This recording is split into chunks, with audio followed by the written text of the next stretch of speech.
إن الحمد لله وحده.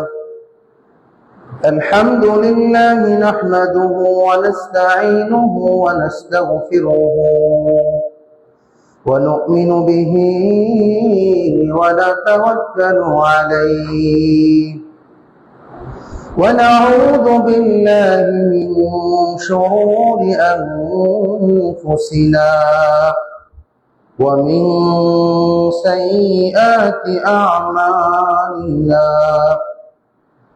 من يهده الله فلا مضل له ومن يضلله فلا هادي له.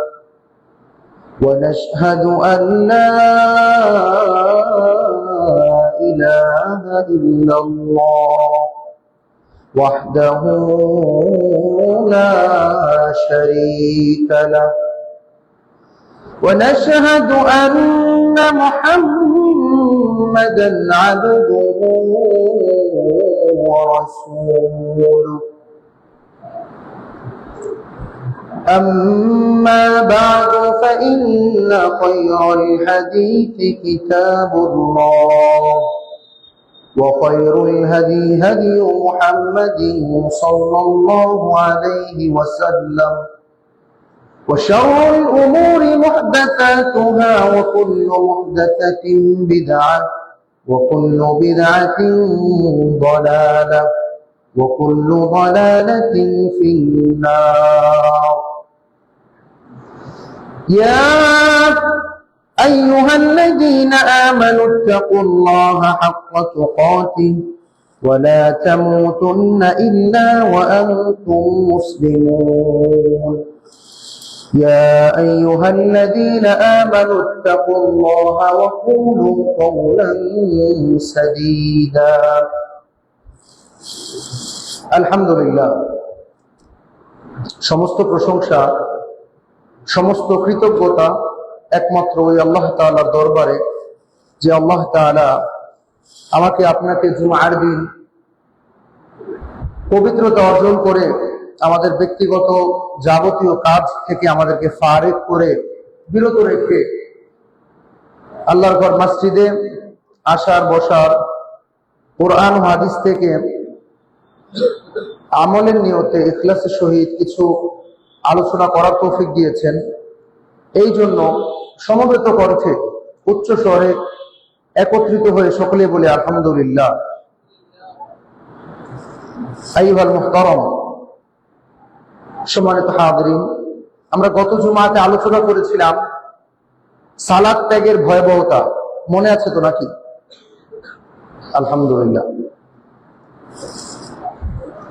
আমার একটা প্রশ্ন হচ্ছে, গত জুমায় যে সালাত ত্যাগের ভয়াবহতা নিয়ে আলোচনা করেছি, এই আলোচনার পর থেকে আমাদের সালাতের ব্যাপারগুলো কি একটু পরিবর্তন হয়েছে?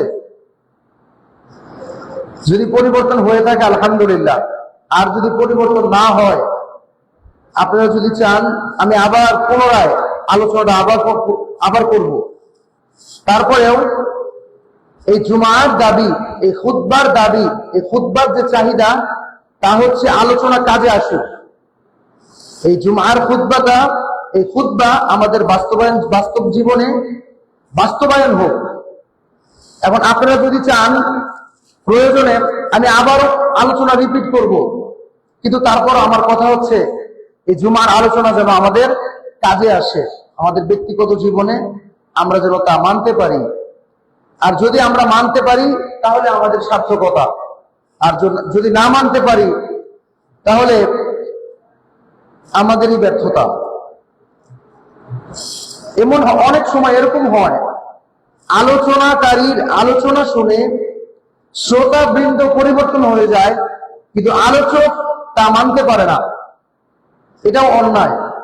কাল কিয়ামতের দিন এরকম হতে পারে যে এক শ্রেণীর লোক ছিল নিচে, আর এক শ্রেণীর লোক ছিল উপরে, কিন্তু জান্নাতে যাওয়ার সময় পরকালে বিচার বিচার বিচার বিচার বিচার কার্য সম্পাদন হওয়ার পর উপরের শ্রেণী যারা ছিল তারা সেদিন থাকবে নিচের, আর নিচে যারা ছিল তারা থাকবে উপরে।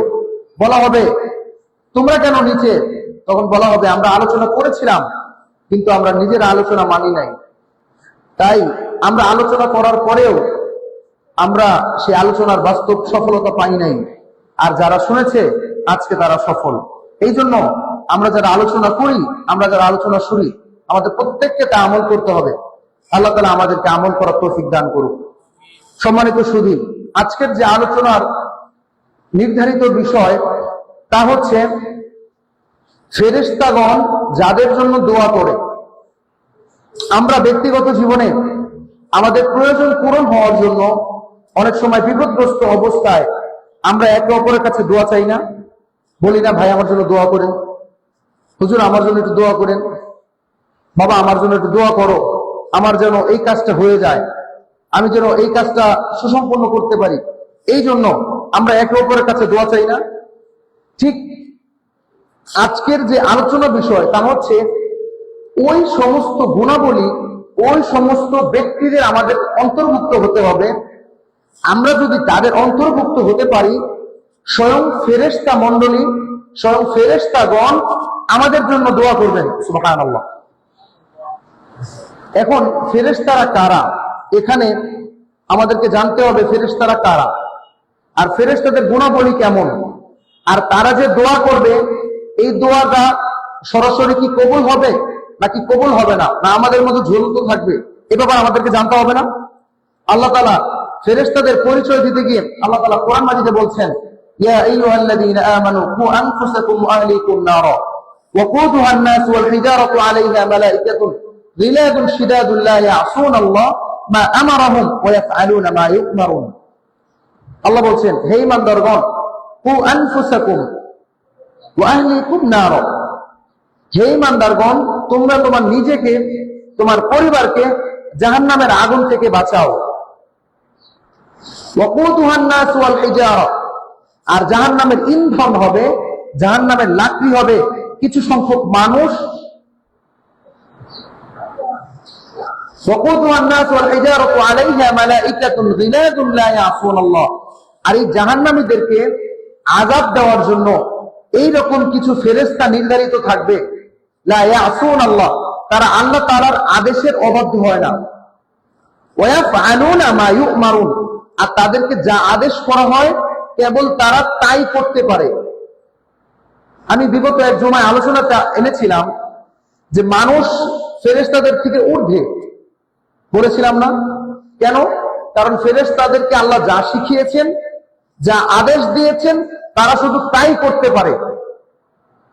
তারা আদেশের বাইরে কোনো ভালো কাজও করতে পারে না, কোনো মন্দ কাজও করতে পারে না। তাই তাদেরকে যা আদেশ করা হয় তারাই শুধু তা মানতে পারে, তার বাইরেও যেতে পারে না, তার কমতিও করতে পারে না। এই জন্য ফেরেশতারা যা দোয়া করে তা সরাসরি কবুল হয়। সুবহানাল্লাহ। কারণ ফেরেশতারা গুনাহ করে, আর আমাদের মধ্যেও যদি আমরা গুনাহ ছেড়ে দেই, মাসিয়াত ছেড়ে দেই, আল্লাহ তাআলার অবাধ্যতা ছেড়ে দেই, আমাদের দোয়া কবুল করে নেবেন কে? এই জন্য আমাদেরকে কিছু গুণ, কিছু সিফাত, কিছু প্রশংসনীয় কিছু গুণাবলী আমাদেরকে অর্জন করতে হবে। এমন কিছু গুণাবলী অর্জন করতে হবে যেই গুণাবলী অর্জন করলে এই স্বয়ং ফেরেশতা সমূহ, স্বয়ং ফেরেশতাগণ, সম্মানিত ফেরেশতাগণ আমাদের জন্য রহমতের, নাজাতের এবং ক্ষমার দোয়া করবে। আসুন আমরা ধারাবাহিকভাবে এই গুণাবলীগুলো জেনে নেই। আল্লাহ তাআলা এই গুণাবলী আমাদেরকে অর্জন করা তৌফিক দিন, সেই সাথে এগুলো আমল করে ফেরেশতাদের দোয়া নিয়ে আমাদেরকে দুনিয়া আখিরাতে সফল কাম করব। আমিন। সম্মানিত সুধী, আমরা শুরুতেই ওই ব্যক্তি সম্পর্কে আলোচনা করব যে ব্যক্তির জন্য ফেরেশতারা দোয়া করে, আর তিনি হচ্ছেন তওবাকারী মুমিন ও তার পরিবার বর্গ, তার সব আত্মীয় স্বজন। যে মুমিন তওবা করে এবং গুনাহ থেকে ফিরে আসে, নতুন জীবনে গুনাহ মুক্ত জীবন যাপন পরিচালনা করে, আল্লাহ তাআলার ফেরেশতাগণ তার জন্য দোয়া করে এবং তার পরিবার বর্গ, তার আত্মীয় স্বজন, তার পতি পত্নী, তার স্ত্রী সন্তানের জন্য ফেরেশতারা দোয়া করে। সুবহানাল্লাহ। আল্লাহ তাআলা কোরআন মাজিদে বলছেন, আল্লাযীনা ইয়াহমিলুনা আল আরশা ومن حوله يسبحون بحمد ربهم ويستغفرون للذين آمنوا সূরাতুল মুমিন আয়াত নাম্বার 7 থেকে 9 আল্লাহ বলছেন আল্লাযীনা ইয়াহমিলুনাল আরশা, যারা আরশে আজিম বহন করে আছে। আরশে আজিম বহন করে আছে কারা? কারা বহন করে আছে? ফেরেশতা সমূহ, ফেরেশতাগণ, সম্মানিত ফেরেশতাগণ। আল্লাহ বলছেন আল্লাযীনা ইয়াহমিলুনাল আরশা, যারা আরশ বহন করে আছে, ওয়ামান হাওলাহু, এবং তার চতুর্পাশে যারা আল্লাহ তাআলার প্রশংসা বর্ণনা করছে, ওমান হাওলাহু ইউসাব্বিহুনা বিহামদি রাব্বিহিম, এবং আরশে আজিমের চতুর্পাশে যারা তাদের প্রভুর কত পবিত্রতা বর্ণনা করছে, প্রশংসা বর্ণনা করছে, তারা বলে ইউসাব্বিহুনা বিহামদি রাব্বিহিম ওয়া ইউমিনুনা বিহি, এবং সেই সমস্ত ফেরেশতাগণ তার প্রতি, আল্লাহ তাআলার প্রতি ঈমান আনে। ওয়া ইস্তাগফিরুনা লিল্লাযিনা আমানু, এবং তারা ওই সমস্ত মুমিন বান্দাদের জন্য আল্লাহ তাআলার কাছে ক্ষমা চায়। লিল্লাযিনা আমানু, ওই সমস্ত মুমিন বান্দাদের জন্য আল্লাহ তাআলার কাছে ক্ষমা চায়, এবং তারা বলে রব্বানা ওয়াসি'তা কুল্লা শাইইন রাহমা ওয়া ইলমান, হে আমাদের প্রতিপালক, আপনার জ্ঞান, আপনার রহমত সব কিছুকে বেষ্টন করে আছে। ফাগফির লিল্লাযিনা তাবু, ফাগফির লিল্লাযিনা তাবু, হে আমাদের প্রতিপালক, আপনি তাদেরকে মাফ করে দিন, তাদেরকে ক্ষমা করে দিন যারা তওবা করেছে। সুবহানাল্লাহ। ওয়াত্তাবাউ সাবিলাক, এবং যারা আপনার পথকে অনুসরণ করেছে। ওয়াকিহিম আযাবাল জাহিম, আপনি তাদেরকে জাহান্নামের আযাব থেকে রক্ষা করুন।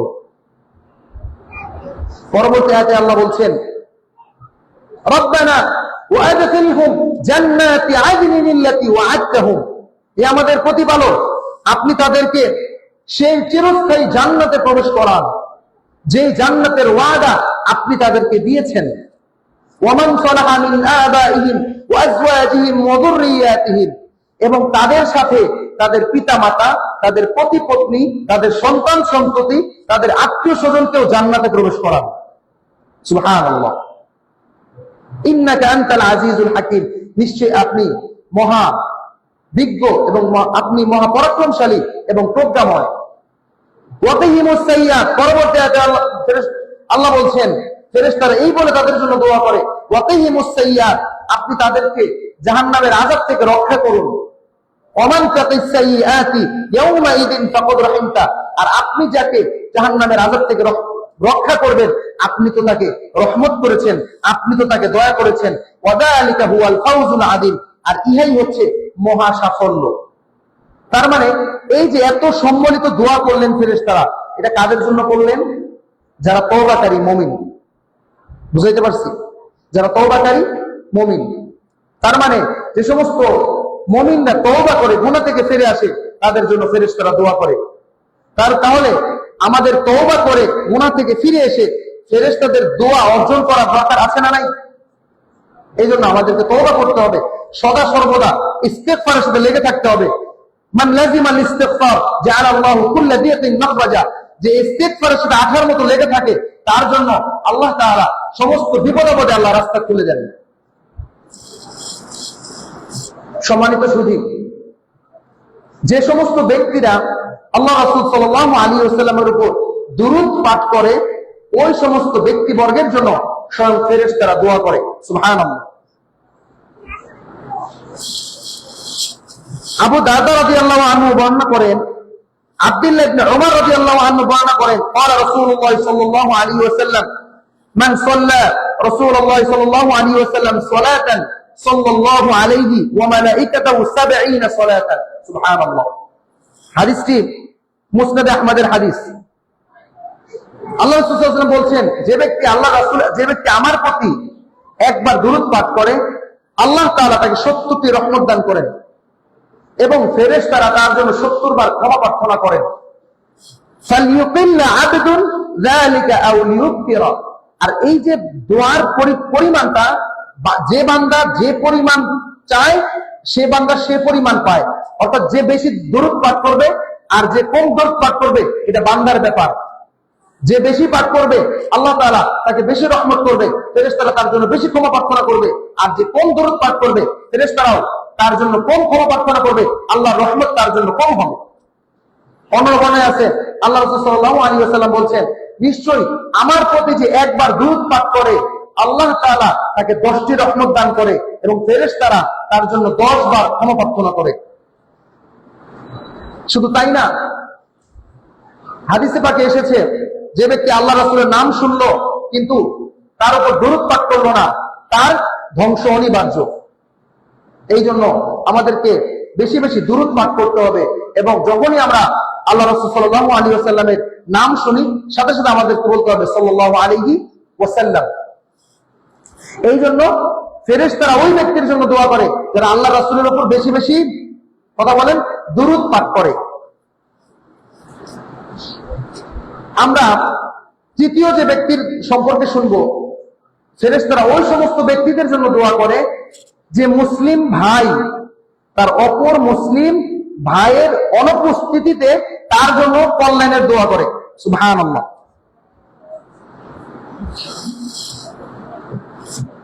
দেখেন, একটা হচ্ছে সামনাসামনি দোয়া করা, আল্লাহ তাআলা তোমাকে এটা দান করুক, আল্লাহ তোমার সম্পদে বারাকা দিক, আল্লাহ তোমার সন্তান সন্ততিতে বারাকা দিক, এটা হচ্ছে সামনাসামনি দোয়া। এই দোয়ার ব্যাপারে ফেরেশতাদের দোয়ার কোনো নিশ্চয়তা নাই। কিন্তু যে ব্যক্তি মুসলিম ভাই অপর মুসলিম ভাইয়ের জন্য তার অনুপস্থিতিতে, সে যে তার জন্য দোয়া করছে সে জানছে না, সে শুনছেও না, তার অনুপস্থিতিতে যে মুসলিম ভাই তার অপর মুসলিম ভাইয়ের জন্য দোয়া করে, ফেরেশতাগণ তার জন্য দোয়া করে। হাদিসে এসেছে আন আবি দারদা রাদিয়াল্লাহু আনহু قال قال رسول الله صلى الله عليه وسلم دعوة المرء المسلم مستجاب لأخيه في غير الغهب في غير ظهر الغيب। অর্থাৎ মুসলমান ভাইয়ের জন্য তার অনুপস্থিতিতে যা দোয়া করা হয় সমস্ত দোয়া কবুল। সুবহানাল্লাহ। কেননা فإن عند رأسه ملك مؤكل كلما دعا لأخيه خير قال الملأ المؤكل وأنت بمثلك। কেননা আমাদের প্রত্যেকের মাথার কাছে ফেরেশতা আছে না নাই? এই আমাদের উপর আল্লাহর উপর তাওয়াক্কুলকারী আমাদের কাছে যে ফেরেশতা সমূহ রয়েছে, যখন কোন মুসলিম তার অপর মুসলিম ভাইয়ের কল্যাণের জন্য, সফলতার জন্য তার অনুপস্থিতিতে দোয়া করে, সেই দোয়ার সাথে সাথে এই আমাদের সাথে আল্লাহর উপর তাওয়াক্কুলকারী যে ফেরেশতা সমূহ রয়েছে তারা সাথে সাথে বলতে থাকে ওয়া আনতা বিমিথলিক ওয়া আনতা বিমিথলিক, তুমি তোমার ভাইয়ের জন্য যে দোয়া কামনা করছো আল্লাহ তাআলা তোমাকে তার অনুরূপ দান করুক। সুবহানাল্লাহ। তার জন্য তাই অপর মুসলিম ভাইয়ের জন্য তার অনুপস্থিতিতে দোয়া করলে লাভ না লস? কথা বলেন। কিন্তু আমাদের অবস্থা এমন হয়েছে, আমরা তো দোয়া করবো দূরের কথা, মানুষের ক্ষতি করে কাকে কিভাবে মেরে খাবো, কাকে কিভাবে কষ্ট দিব, কে কাকে ক্ষতি করব, আমরা কে কাদের তার সম্পদ আত্মসাৎ করতে পারবো, ওই দিকে আমরা প্রতিযোগিতায় লিপ্ত আছি। নাউযু বিল্লাহি মিন যালিক। অথচ আল্লাহ তাআলা বলছেন ওয়াল্লাহু ফি আউনিল আবদি মা কানা আল আবদু ফি আউনি আখিহি। আল্লাহ তাআলা ওই বান্দার মধ্যে, ওই বান্দার সাহায্যে ততক্ষণ আল্লাহ তাআলা অবস্থান করেন যখন কোন বান্দা তার অপর ভাইয়ের জন্য সাহায্য করে। যখন কোন ভাই, কোন বান্দা অপর ভাইকে সাহায্য করার চেষ্টা করে, ততক্ষণ পর্যন্ত আল্লাহ তাআলা তার সাহায্যে আল্লাহ তাআলা ব্যস্ত থাকেন। এই জন্য যে মুসলিম তার অপর মুসলিম ভাইয়ের জন্য দোয়া করে, স্বয়ং ফেরেশতারা তার জন্য দোয়া করে। সুবহানাল্লাহ। এই জন্য সবার জন্য আমাদের দোয়া করা উচিত। আমাদের শত্রু, আমাদের বন্ধু, আমাদের শুভাকাঙ্ক্ষী, আমাদের ক্ষতিকারক যারা আছে সবাইকে ভেদাভেদ করে সবার জন্য দোয়া করা উচিত। আল্লাহ রাসূল সাল্লাল্লাহু আলাইহি ওয়াসাল্লাম সবার জন্য দোয়া করতেন, যারা ক্ষতিকারক ছিলেন, যারা তার সাহাবী ছিলেন, সবার জন্য দোয়া করতেন। এই জন্য অপর মুসলমানের কল্যাণ যে কামনা করে স্বয়ং ফেরেশতারা তার জন্য দোয়া করে। চতুর্থ যে ব্যক্তি, ওই সমস্ত রোজাদার ব্যক্তির জন্য ফেরেশতারা দোয়া করে যারা কিনা সাহরি খায়।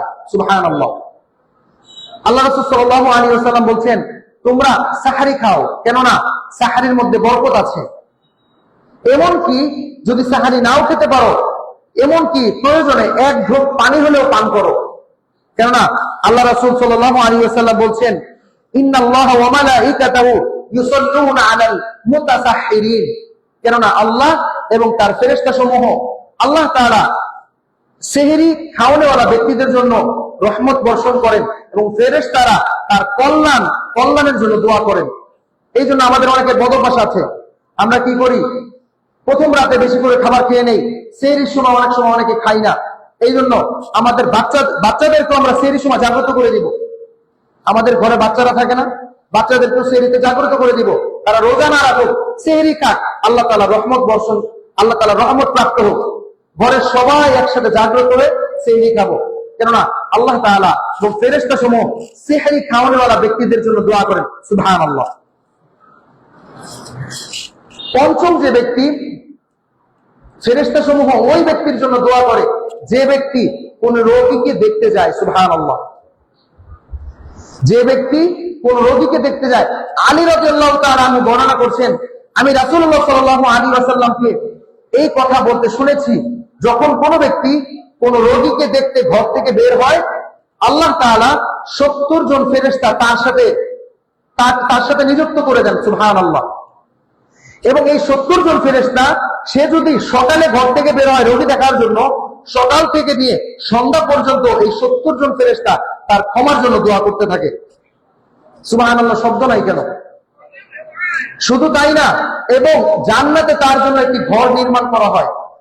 অনুরূপ ভাবে যখন কোনো বান্দা বিকাল করে সন্ধ্যা বেলায় কোন রোগী দেখতে যায়, তার সাথে সাথে 70 জন ফেরেশতা নিযুক্ত করে দেন এবং এই 70 জন ফেরেশতা সন্ধ্যা থেকে নিয়ে পরবর্তী সকাল পর্যন্ত তার ক্ষমা কামনা করতে থাকে, তার জন্য দোয়া করতে থাকে এবং ওই ব্যক্তির জন্য জান্নাতে একটি ঘর নির্মাণ করা হয়। সুবহানাল্লাহ বিহামদি। জাবের রাদিয়াল্লাহু তাআলা আনহু থেকে বর্ণিত, তিনি বলেন, قال رسول الله صلى الله عليه وسلم من عاد مريضا لم يزل يخوض في الرحمه حتى يجلس। যখন কোন ব্যক্তি কোন অসুস্থ ব্যক্তিকে দেখতে ঘর থেকে বের হয়, তখন তার সাথে আল্লাহ তাআলা রহমতের ফেরেশতা নিযুক্ত করে দেন। সে আল্লাহ তাআলা রহমতের মধ্যে বেষ্টন হয়ে যায় এবং ততক্ষণ পর্যন্ত সে আল্লাহ তাআলা রহমতের মধ্যে বেষ্টিত থাকে যতক্ষণ পর্যন্ত সে রোগীকে দেখতে যায়। আর যখন সে রোগীকে দেখতে গিয়ে ফাইদা জালাসা, রোগীকে দেখতে গিয়ে যখন তার কাছে বসে, তাকে সান্ত্বনা দেয়, তার সাথে ভালো মন্দ কথা বলে, তখন সে ওয়ামারা ফিহা, আল্লাহ তাআলা রহমতের মধ্যে প্রবেশ করে, আল্লাহ তাআলা রহমতের মধ্যে সে ডুবে যায়। সুবহানাল্লাহ। অথচ আমাদের সমাজের অবস্থা আজকে বিপরীত। সমাজের কেউ অসুস্থ হলে আমরা তাকে আর চোখে দেখি, সমাজের কেউ অসুস্থ হলে আমরা তাকে ঘৃণা করি, আমরা তাকে মূল্যায়ন করি না। সমাজের কেউ অসুস্থ হলে সে অপমানের শিকার হয়, লাঞ্ছনার শিকার হয়। আর অসুস্থ ব্যক্তিতে দেখতে যাওয়া তো দূরের কথা, তাকে ফোন দিয়ে খোঁজ খবর নেই না। ফোন দিলে যদি কোনো কিছু চায়, কোনো কিছুর প্রয়োজন হয়ে যায়, এরকম অবস্থা আছে না নাই? এই জন্য আল্লাহ রাসূল সাল্লাল্লাহু আলাইহি ওয়াসাল্লাম বলছেন, অসুস্থ ব্যক্তির সেবার মধ্যে আল্লাহ তাআলা রহমত রয়েছে এবং ওই ব্যক্তি, যে ব্যক্তি অসুস্থ ব্যক্তিকে দেখতে যায়, তার সেবা শুশ্রূষায় নিজেকে নিযুক্ত করে, স্বয়ং ফেরেশতা সমূহ তার জন্য দোয়া করে। সুবহানাল্লাহ। ষষ্ঠ যে ব্যক্তি ফেরেশতা তার জন্য দোয়া করে, ওই ব্যক্তি, যে ব্যক্তি ফজরের সালাত এবং আসরের সালাত জামাতে আদায় করে। সুবহানাল্লাহ। আল্লাহ রাসূল সাল্লাল্লাহু আলাইহি ওয়াসাল্লাম বলছেন, ফেরেশতা সমূহ তারা দুনিয়াতে একত্রিত হয়, অর্থাৎ একদল ফেরেশতা দুনিয়া থেকে চলে যায়, আর একদল ফেরেশতা দুনিয়াতে আসে।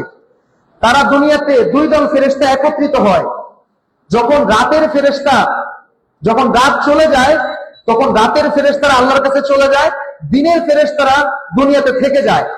আবার যখন দিন শেষ হয়ে যায়, রাতের ফেরেশতারা চলে আসে, দিনের ফেরেশতারা আল্লাহর কাছে চলে যায় এবং আল্লাহ তাআলা তাদেরকে জিজ্ঞেস করেন, হে আমার ফেরেশতা সমূহ, তোমরা আমার বান্দাদেরকে কি অবস্থায় রেখে এসেছো? তখন ফেরেশতা সমূহ বলে, ওই সমস্ত ব্যক্তিদের কথা বলে যারা ফজরের সালাত এবং আসরের সালাত জামাতে আদায় করে, তাদের ব্যাপারে বলে, হে আল্লাহ, আমরা আপনার বান্দাদেরকে যখন রেখে এসেছিলাম তখনও তারা সালাত আদায় করছিল। আর আমরা যখন পুনরায় আবার তাদের কাছে যাই, তখনও আমরা যেয়ে দেখি তারা সালাত আদায় করছে সুবহানাল্লাহ বিহামদি। অর্থাৎ ফেরেশতাদের বর্ণনা হচ্ছে আমরা তাদেরকে সবসময় সালাতরত অবস্থায় পেয়েছি। সুতরাং আপনি তাদেরকে কিয়ামতের দিন ক্ষমা করে দিন, মাফ করে দিন। আল্লাহ তাআলা তাদেরকে ক্ষমা করে দেন, মাফ করে দেন সুবহানাল্লাহ বিহামদি। এই জন্য হাফিযু আলাস সালাওয়াতি ওয়াস সালাতিল ওয়াসতা, কোরআন মাজিদে এসেছে তোমরা মধ্যম সালাতকে হেফাজত করো। এখানে মুফাসসিরগণ একাধিক বর্ণনা দিয়েছেন, তার মধ্যে একটি বর্ণনা হচ্ছে ফজরের সালাত এবং আসরের সালাত। আর বর্তমান পরিস্থিতিতে, বর্তমান প্রেক্ষাপটে এই দুই নামাজের সবচাইতে বেশি অলসতা আছে না নাই? আসরের সময় থাকে তন্দ্রা, যারা চাকরিজীবী, যারা একটু বয়স্ক, তারা আসরের সময় থাকে রেস্টে। আর যারা আমাদের যুবক ভাইয়েরা আছেন, বাচ্চারা আছেন, তারা আসরের সময় যায় খেলতে। আর যারা চাকরিজীবী, তারা ব্যবসাকে গোছায় নিয়ে আসে। এভাবে আসরের নামাজ কাজা হয়ে যায়, আসরের নামাজ মসজিদে পড়ার সুযোগ হয় না। আর ফজরের সালাত তখন তো আমরা ঘুমে অভোর থাকি, ঘুমে নিমজ্জিত থাকি। অথচ আল্লাহ রাসূল সাল্লাল্লাহু আলাইহি ওয়াসাল্লাম বলছেন, ফেরেশতারা, পুত পবিত্র সম্মানিত ফেরেশতারা ওই সমস্ত ব্যক্তিদের জন্য দোয়া করে যারা ফজরের সালাত এবং আসরের সালাত জামাতে আদায় করে। সুবহানাল্লাহ। তাহলে আমাদেরকে ফজরের সালাত এবং আসরের সালাতের ব্যাপারে গুরুত্ব দিতে হবে, এই সালাতগুলোকে জামাতে আদায় করতে হবে। সপ্তম যে ব্যক্তি সালাত শেষ করে অবস্থানে ওযু অবস্থায় বসে থাকে, ফেরেশতারা ওই ব্যক্তির জন্য দোয়া করে সুবহানাল্লাহ। অর্থাৎ সালাত শেষ করে কিছু সময় সালাতের অবস্থানে, সালাতের জায়গায় ওযু অবস্থায় অপেক্ষা যারা করে, বসে থাকে, পরবর্তী সালাতের জন্য যারা অপেক্ষা করে, স্বয়ং ফেরেশতারা তাদের জন্য দোয়া করে সুবহানাল্লাহ। আল্লাহ রাসূল সাল্লাল্লাহু আলাইহি ওয়াসাল্লাম বলছেন, আবু হুরায়রা রাদিয়াল্লাহু আনহু قال قال رسول الله صلى الله عليه وسلم صلاة الرجل في الجماعة تضعف على صلاة في بيته وفي سوقه 25 ضعفا। পুরুষের বাড়িতে সালাত আদায় করা, পুরুষের তার নিজ কর্তব্য স্থলে, কর্মস্থলে সালাত আদায় করা, তার ব্যবসায়িক প্রতিষ্ঠানে সালাত আদায় করা থেকে মসজিদে এসে সালাত আদায় করা 25 গুণ সওয়াব বেশি। সুবহানাল্লাহ, খবর নাই? তাই আল্লাহ রাসূল সাল্লাল্লাহু আলাইহি ওয়াসাল্লাম বলছেন, পুরুষ তার বাড়িতে সালাত আদায় করা, পুরুষ তার কর্মস্থলে সালাত আদায় করা, পুরুষ তার ব্যবসায়িক প্রতিষ্ঠানে, ব্যবসায়িক দোকানে সালাত আদায় করা থেকে মসজিদে এসে জামাতে সালাত আদায় করা 25 গুণ সওয়াব বেশি। ওয়াদালিকা ইযা তাওয়াদ্দা ফাহসানাল wudu'a থুম্মা খরাজা ইলাল মাসজিদ লা ইখরিজু ইল্লা সালাত। কেননা যখন কোন মানুষ উত্তম রূপে ওযু করে আর মসজিদে নামাজের জন্য, কেবলমাত্র নামাজের জন্য মসজিদের উদ্দেশ্যে বের হয়, আল্লাহ তাআলা বলেন তার খুত্তাত খাতায়াহু, তার প্রত্যেক পদক্ষেপে, প্রত্যেক অগ্রসর হওয়ার মাধ্যমে আল্লাহ তাআলা তাকে একটি রহমত দান করেন সুবহানাল্লাহ, এবং তার থেকে একটি গুনাহ দূর করে দেন, তাকে একটি মর্যাদায় সমন্বিত করেন। যখন কোন মুসলিম উত্তম রূপে ওযু করে মসজিদের জন্য বের হয় নামাজ আদায় করার জন্য, তখন তার প্রত্যেকটা পদক্ষেপে, প্রত্যেকটা অগ্রসর হওয়ার সাথে সাথে তার একটি রহমত নাজিল হয়, তার মধ্যে একটি মর্যাদা সমন্বিত হয়, এবং তার থেকে একটি গুনাহ উন্মোচন করে দেওয়া হয়, গুনাহ দূরীভূত করে দেওয়া হয় সুবহানাল্লাহ। তারপর আল্লাহ রাসূল বলছেন, ফাইদা সাল্লা লাম তাজালিল মালাইকাতু তুসাল্লিনা আলাইহি। আর যখন সে সালাত আদায় করে ফেললো, তখন ফেরেশতা এবং ফেরেশতাসমূহ তার জন্য রহমতের দোয়া করতে থাকলো সুবহানাল্লাহ। আল্লাহুম্মা সাল্লি আলাইহি আল্লাহুম্মা হামহু, হে আল্লাহ আপনি তার উপর রহমত বর্ষণ করুন, আপনি তাকে ক্ষমা করে দিন, আপনি তাকে রহমত দান করুন। আর যখন কোন ব্যক্তি সালাত শেষ করে সালাতরত অবস্থায় স্বস্থানে অবস্থান করে, অপেক্ষা করে, অথবা ধরেন আসরের আযান হয়ে গেছে, আসরের সালাত পড়ছেন, আপনার বাইরে কিছু কাজ ছিল, আপনি কাজগুলো সেরে মসজিদে আসলেন, দেখলেন মাগরিবের নামাজের 20 মিনিট আছে, আপনি মাগরিবের সালাতের জন্য মসজিদে এসে 2 রাকাত সালাত আদায় করে মাগরিবের সালাতের জন্য অপেক্ষা করলেন। আপনি যতক্ষণ সালাতের জন্য অপেক্ষা করলেন, এই পুরো টাইম আল্লাহ তাআলা আপনার আমলনামায় সালাত আদায় করার সওয়াব দিয়ে দিবেন। এই জন্য আল্লাহ রাসূল বলছেন ফেরেশতারা ওই ব্যক্তির জন্য দোয়া করে যারা সালাত শেষে তাদের স্বস্থানে অবস্থান করে, অর্থাৎ যারা সালাতের জন্য মসজিদে অপেক্ষা করে। আর আমাদের অবস্থা এমন হয়েছে, আমরা মসজিদে আসি তো একদম শেষ সময়, সালাত দাঁড়িয়ে যাবে বা একামত শুনে আসি, এসে কি করি, ওযুখানায় জোরে জোরে কথা বলি। তারপরে কি করি, আর যদিও কোনো না কোনোদিন আগে চলে আসি, খালি ঘড়ির দিকে তাকাই আর খেয়াল করে আর কয় মিনিট আছে।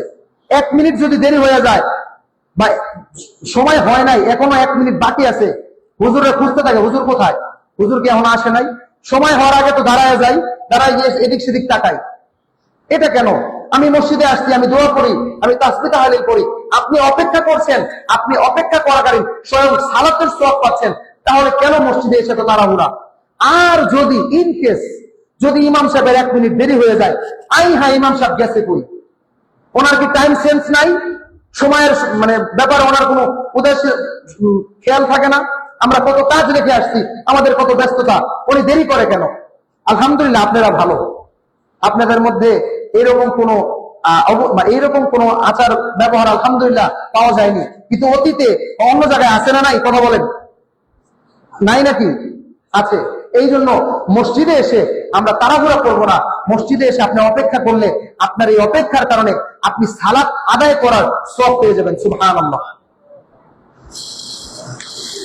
আমরা 8ম যে ব্যক্তি সম্পর্কে শুনবো, সে ব্যক্তি হচ্ছে জামাতে যে প্রথম কাতারে সালাত আদায় করে। সুবহানাল্লাহ। ফেরেশতা সমূহ ওই ব্যক্তির জন্য দোয়া করে যারা জামাতের প্রথম কাতারে সালাত আদায় করে। আল্লাহ রাসূল সাল্লাল্লাহু আলাইহি ওয়াসাল্লাম বলেন, বারা ইবনে আযিব রাদিয়াল্লাহু আনহু আন্না নবী সাল্লাল্লাহু আলাইহি ওয়াসাল্লাম বলেন, ইন্নাল্লাহা ওয়া মালাইকাতাহু ইউসাল্লুনা আলা সাফিল মুকদ্দাম। আল্লাহ ওই ব্যক্তির উপর রহমত বর্ষণ করেন, ফেরেশতা সমূহ ওই ব্যক্তির জন্য ক্ষমা প্রার্থনা করেন যারা প্রথম কাতারে সালাত আদায় করে। সুবহানাল্লাহ। সাহাবা আজমাইনরা প্রথম কাতারে সালাত আদায় করার জন্য তাড়াহুড়া করতেন, প্রতিযোগিতা করতেন, আগে আগে ঘর থেকে বের হয়ে যেতেন। বিশেষ করে আমি সৌদি আরবে দেখেছি, অনেকগুলো মসজিদে দেখেছি, জুমার দিন তারা তাদের কাজকে বন্ধ করে দেয়, কাজকে অল্প করে নেয়, কাজকে গুছিয়ে নেয়। তারা 10টা, 10:30, 11টা এর ভিতরেই সবাই মসজিদে বসে নীরব ভাবে, একটা কথা না, একটা পিন ড্রপ সাইলেন্ট, সবাই পিন কত নীরবতার মতো, কোনো প্রকার শব্দ নাই, চুপ করে বসে কেউ তাসবিহ পাঠ করছে, কেউ কোরআন মাজিদ পাঠ করতেছে। একদিন আমি 11:30 সময় গেলাম, আমি ভাবছি মনে হয় মুসল্লিরা আসে নাই, আমি সবার সামনের কাতারে গিয়ে বসবো, আজকে খতিব সাহেব একবার সামনাসামনি দেখবো।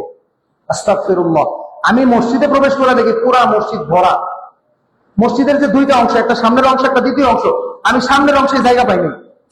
অথচ আমি ভাবছি বাংলাদেশের প্রেক্ষাপটে 11:30 সময় আমি মসজিদে গেছি, আমি তো অনেক আগে গেছি, আমি মনে হয় সামনে বসবো, ভিতরের অংশে আমি জায়গা পাই নাই। তারা এত আগে মসজিদে যায়, সবাই কোরআন তেলাওয়াত করতে থাকে, তাসবিহ করতে থাকে, মসজিদের প্রথম কাতারে নামাজের জন্য তারা প্রতিযোগিতা করতে থাকে। আর আমাদের মধ্যে এই প্রতিযোগিতাগুলো নাই। এই জন্য ফেরেশতা সমূহ, আল্লাহ রাসূল বলছেন, ফেরেশতা সমূহ ওই ব্যক্তির জন্য দোয়া করে যারা প্রথম কাতারে সালাত আদায় করে। সম্মানিত সুধী, আমরা 9 নাম্বার যে ব্যক্তি সম্পর্কে শুনবো, ওই সমস্ত ব্যক্তির জন্য ফেরেশতারা দোয়া করে যারা সালাতের জন্য অপেক্ষা করে।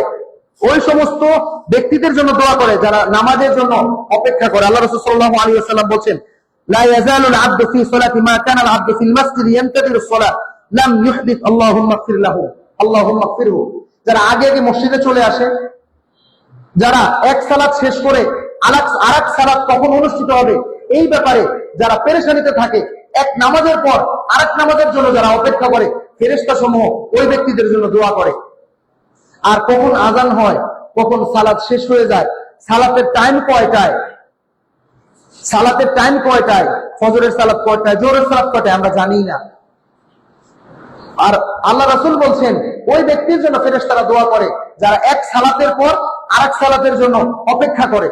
শুধু তাই না, in the day of judgement, কিয়ামতের দিন 7 শ্রেণীর লোক জান্নাতের আরশের ছায়ার নিচে ছায়া পাবে।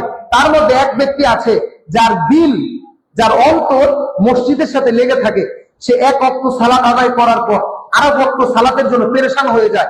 হায়, নামাজ কি হয়ে গেল, সালাত কি হয়ে গেল, আজান কি হয়ে গেল, ঘুম থেকে সে লাফ দিয়ে ওঠে আর টাইম দেখে সালাতের সময় মনে হয় চলে গেছে। এই মসজিদের সাথে যে আঠার মতো লেগে থাকে, কিয়ামতের দিন ওই ব্যক্তি আরশের ছায়ার নিচে ছায়া পাবে। সুবহানাল্লাহ। এই জন্য সালাতের জন্য অপেক্ষাকৃত মুসল্লিদের জন্য, ব্যক্তিবর্গের জন্য ফেরেশতা সমূহ দোয়া করে। সুবহানাল্লাহ। আমরা 10 নম্বর ব্যক্তি সম্পর্কে শুনবো, যে ব্যক্তি অজু অবস্থায় রাত্রি যাপন করে, অর্থাৎ রাত্রিতে অজু করে সে ঘুমায়, ওই ব্যক্তির জন্য ফেরেশতারা দোয়া করে। আল্লাহ রাসূল সাল্লাল্লাহু আলাইহি ওয়াসাল্লাম বলছেন, আন ইবনে উমর রাদিয়াল্লাহু আনহু قال رسول الله صلى الله عليه وسلم من بات طاهرا عند ملكه ملك فلا ينتظر إلا قال الملك اللهم اغفر لعبدك فلان فإنه بات طاهرا। হাদিসটি ইবনে হিব্বান সহিহ তারগিবে বর্ণনা করা হয়েছে। আল্লাহ রাসূল সাল্লাল্লাহু আলাইহি ওয়াসাল্লাম বলছেন, যখন কোন মুমিন বান্দা ওযু করে রাত্রি যাপন করে, তখন তার মাথার কাছে একজন ফেরেশতা আল্লাহ তাআলা নিযুক্ত করে দেন। এই ফেরেশতা তার সাথে রাত্রি যাপন করে।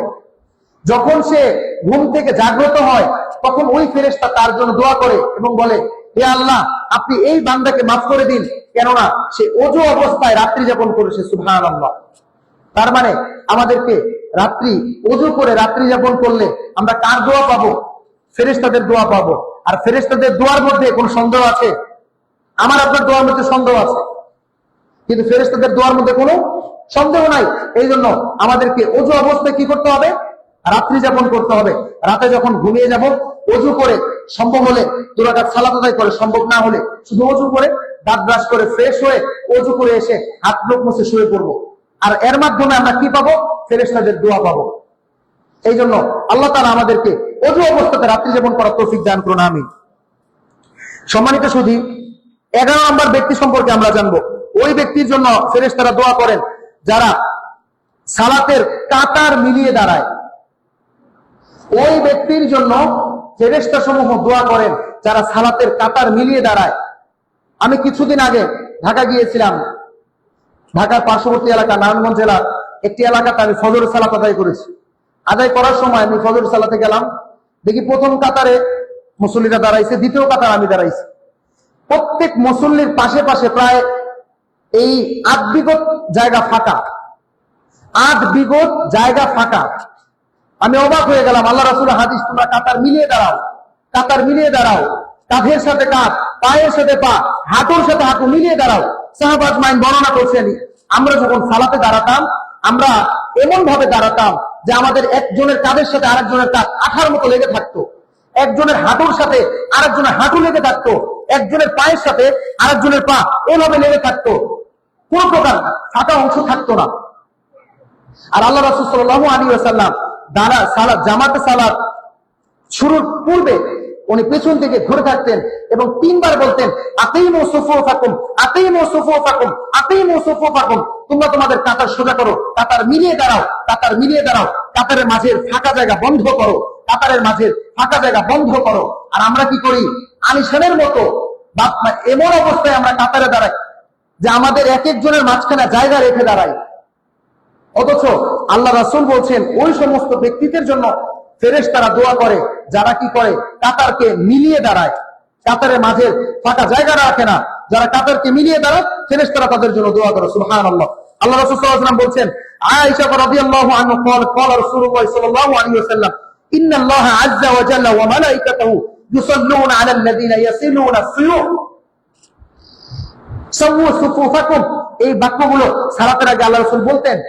নিশ্চয় আল্লাহ আজ্জা ওয়া জাল্লা এবং ফেরেশতা সমূহ ওই ব্যক্তিদের জন্য দোয়া করে যারা পরস্পর কাতার মিলিয়ে দাঁড়ায়, যারা কাতারকে মিলিয়ে দাঁড়ায়, কাতারকে লম্বা করে, কাতারকে সোজা করে, কাতারকে পূর্ণ করে, ওই সমস্ত ব্যক্তিদের জন্য স্বয়ং ফেরেশতারা দোয়া করেন। সুবহানাল্লাহ বিহামদি। তাহলে আজকে থেকে কাতারের মাঝে ফাঁকা রেখে দাঁড়ানো যাবে? কথা বলেন। কাতারের মাঝে ফাঁকা রেখে দাঁড়ানো যাবে না, কাতারকে পরিপূর্ণ করতে হবে। এমনকি আপনি কাতারে দাঁড়িয়েছেন, নামাজ শুরু হয়ে গেছে, ইমাম সাহেব আল্লাহু আকবার দিয়ে দিয়েছেন, তাকবীরে তাহরিমা হয়ে গেছে, আপনিও আল্লাহু আকবার দিয়েছেন। এমন অবস্থায় সামনে যদি কাতার ফাঁকা হয়, আপনি আপনার অবস্থান থেকে সামনে দুহাত অগ্রসর হয়ে আপনি কাতার পুরো করবেন, নামাজ ভাঙবেন না, এতে নামাজের কোনো ক্ষতি হবে না। এতটাই গুরুত্ব কাতার পূর্ণ করার। কারণ আল্লাহ রাসূল সাল্লাল্লাহু আলাইহি ওয়াসাল্লাম বলেছেন, কাতারের মাঝে যখন ফাঁকা রাখা হয় তখন শয়তান বকরির ছানার মতো সেখানে প্রবেশ করে মানুষের দিলে ওয়াসওয়াসা দেয়। শুধু তাই না, আপনি দেখবেন এই কাতার পূর্ণ করা ইসলামের ভ্রাতৃত্ব বোধের একটা অংশ। ধরেন আপনি আপনার এক ভাইয়ের সাথে আপনার একটু দ্বন্দ্ব আছে, একটু দর কষাকষি আছে, একটু রাগ আছে, গোসা আছে, সেই ভাইটা যদি কাতারে আপনার পাশে এসে দাঁড়ায়, আপনার পায়ের সাথে আপনার পা মিলিয়ে দাঁড়ায়, আমি বিশ্বাস করি আপনার অন্তরে আর কোনো দ্বন্দ্ব থাকবে না। কথা বলেন। আর মানুষ যখন সবাইকে একভাবে ভালোবাসবে, মুসলমান সবাই যে এক, মুসলমানের মধ্যে কোনো ভেদাভেদ নাই, এটাই হচ্ছে কাতারে গায়ের সাথে গা, পায়ের সাথে পা লাগিয়ে দাঁড়ানোর একটা অন্যতম প্রমাণ। মুসলিম সবাই সমান, কোনো ভেদাভেদ নাই, কোনো গরিব নাই, কোনো ধনী নাই, সবাই সমান। এই জন্য আল্লাহ রাসূল বলছেন, তোমরা কাঁধের সাথে কাঁধ, পায়ের সাথে পা লাগিয়ে কাতারে দাঁড়াও, কাতারের মাঝের ফাঁকা জায়গা বন্ধ করো। সম্মানিত শুধু 12 নাম্বার যে ব্যক্তির জন্য ফেরেশতারা দোয়া করেন, আল্লাহ রাসূল সাল্লাল্লাহু আলাইহি ওয়াসাল্লাম বলছেন, ওই ব্যক্তির জন্য ফেরেশতারা দোয়া করে যারা সূরা ফাতিহা শেষ করে আমিন বলে। সুবহানাল্লাহ বিহামদি।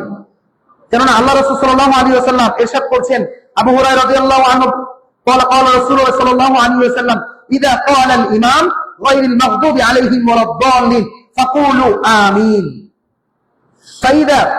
فإنه من وافق قوله قول الملائكة غفر له ما تقدم من ذنبه।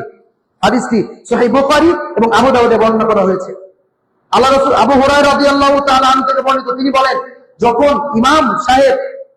ইমাম গায়রিল মাগদুবি আলাইহিম ওয়ালাদ দাল্লিন বলবে, তখন তোমরা আমিন বলবে এবং ইমামও আমিন বলবে। আর যার আমিন বলা ফেরেশতাদের, এবং যখন আমিন বলা হয় তখন ফেরেশতারাও আমিন বলে। সুবহানাল্লাহ। আর যার আমিন বলা ফেরেশতাদের আমিনের সাথে মিলে যাবে, তার পূর্বের সমস্ত গুনাহ আল্লাহ মাফ করে দিবেন। তাহলে এই আমিন বলাটা আমাদের জন্য গুনাহ মাফ হয়ে যাওয়ার একটা অন্যতম কারণ। এই জন্য আর আমাদেরকে সলাতে ইমামের ইক্তিদা করতে হবে, ইমামের অনুসরণ করতে হবে। তাই ইমাম যখন আমিন শেষ করে অথবা আমিনের মধ্য অবস্থায় থাকে, তখন মুসল্লিরা আমিন বলবেন। তবে ইমামের আগে আমিন নয়, ইমাম সাহেবের আগে আমিন বলা না, বরং ইমাম সাহেব যখন শুরু করবেন অথবা তিনি যখন শেষ করবেন অথবা মধ্য অবস্থায় থাকবেন, তখন মুসল্লিরা তার সাথে একত্রিত কণ্ঠে মৃদু আওয়াজে আমিন বলবেন। সাহাবা আজমাইন বলছেন, আমরা যখন আল্লাহ রাসূল যখন সূরাতুল ফাতিহা শেষ করতেন, তখন আমরা সকলেই একসাথে আমিন বলতাম। মসজিদের বাহির থেকে গুম গুম গুম গুম শব্দ হতো। এই জন্য আমরা ওই সমস্ত ব্যক্তিদের জন্য ফেরেশতারা দোয়া করে যারা সূরাতুল ফাতিহা শেষে আমিন বলে। আর সর্বশেষ যে ব্যক্তি মানুষকে ভালো কিছু শিক্ষা দেয়, আল্লাহ রাসূল সাল্লাল্লাহু আলাইহি ওয়াসাল্লাম বলছেন, উমামাতুল বাহিলী রাদিয়াল্লাহু আনহু বর্ণনা করেন, দুই ব্যক্তি আল্লাহ রাসূল সাল্লাল্লাহু আলাইহি ওয়াসাল্লামের সামনে এসে আসলেন। এর মধ্যে একজন আবেদ আর একজন হচ্ছে আলিম। আল্লাহ রাসূল সাল্লাল্লাহু আলাইহি ওয়াসাল্লাম বললেন, একজন আলিমের মর্যাদা একজন সাধারণ মানুষের উপর ঠিক অনুরূপ যেমন আমি রাসূলের মর্যাদা সাহাবা আজমাইনের উপর যেমন। অর্থাৎ সাহাবা আজমাইনের উপর আল্লাহ রাসূলের মর্যাদা যতটা বেশি, ঠিক সাধারণ মানুষের উপর একজন আলিমের মর্যাদা ততটা বেশি।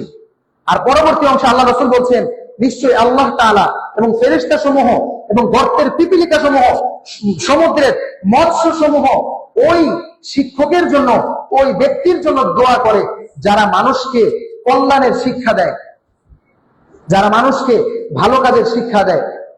এই সমস্ত ব্যক্তিদের জন্য ফেরেশতারা দোয়া করেন। আসুন আমরা এই গুণাবলী অর্জন করি, এই গুণাবলী অর্জন করে ফেরেশতাদের দোয়া প্রাপ্ত হই। সেই সাথে আমরা আমাদের ভালো কাজের মাধ্যমে, ফেরেশতাদের দোয়ার মাধ্যমে, আল্লাহ তাআলার হুকুম আদায়ের মাধ্যমে, রাসূলুল্লাহ সাল্লাল্লাহু আলাইহি ওয়াসাল্লামের সুন্নাহ, সহিহ সুন্নাহ এর অনুসরণের মাধ্যমে দুনিয়া ও আখিরাতে সফলতা অর্জন করি। আল্লাহ তাআলা